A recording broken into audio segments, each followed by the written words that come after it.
like to hear your views on the role of corporates and NGOs in driving SDGs.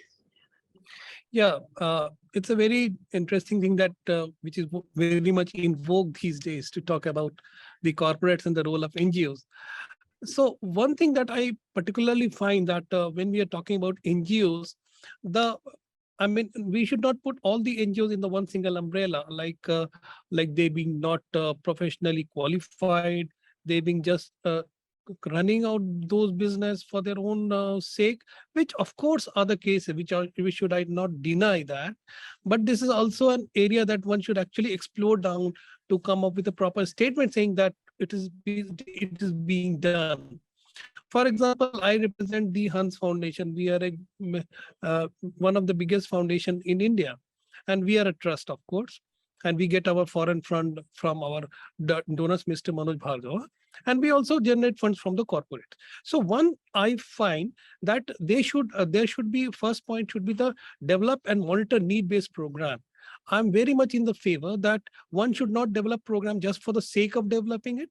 I can develop any program in one of the villages or one of the blocks that I find more convenient for my access. I should not be doing that. The collaboration of the NGOs and corporate should be in such a way that both of them understand that this is the need of this area.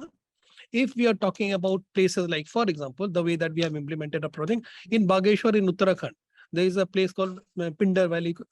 It's a completely away from the road head. There is no development as such. So when we get into a conversation with any corporate, we share that this is the need of the community over there.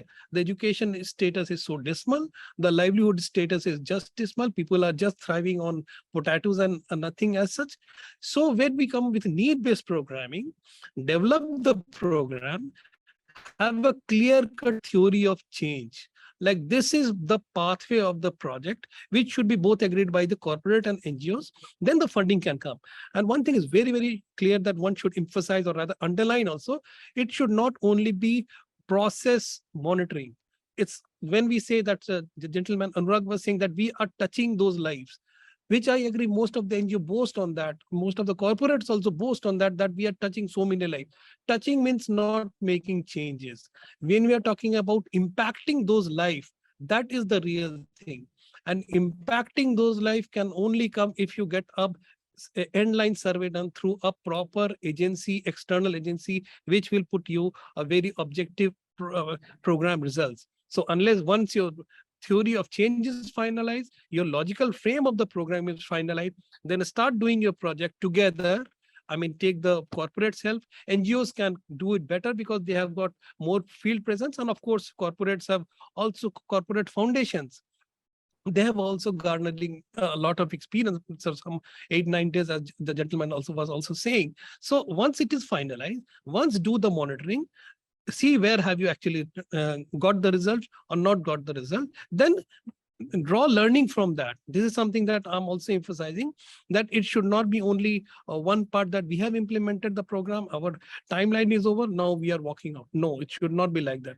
There should be a proper sustainable plan developed by NGOs, which should also be understood, accepted and signed off by the corporate before the funding is done. So once it is done, then the joint planning can actually take up proper shape and brought to the table that this is how it would be.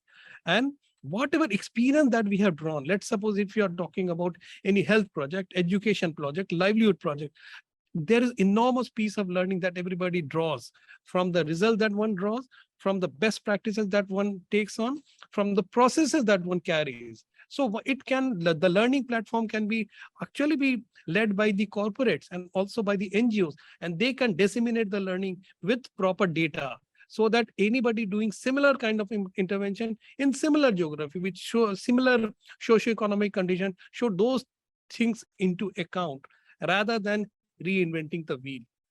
And one aspect I will also share that the corporates and NGOs can play a very, very important role as far as carrying out the advocacy with the government is concerned.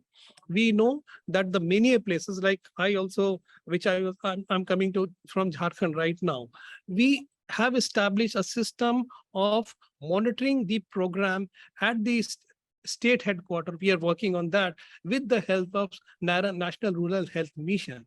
So we being a prop NGO, we have got technical expert team. We don't have those just for the sake of a guy who can work. It's not like that. We are a professionally developed team working with the government, seeing when the government puts a request that this is what we want. We want a system for ensuring proper data quality or data tracking mechanism in the state. For example, for mobile medical unit. We are putting that kind of people over there. We are trying to put that kind of experience over there so that government also recognizes and they also accept that. So the role of government, NGOs, and corporates are immense when we look into the entire landscape of India and the way that we are currently standing at in 2022, where we have got 7-8 years yet to go before 2023. So I think there's an enormous piece, and which one point I agree completely with what Anurag said. There is a trust deficit. So the moment we start showing results, which is more on objectives, which is objectively presented, then the trust deficit will actually evade. And so we can build a very strong relationship going ahead. So this was my all response regarding this. Thank you. Thank you, Sudip Sinha.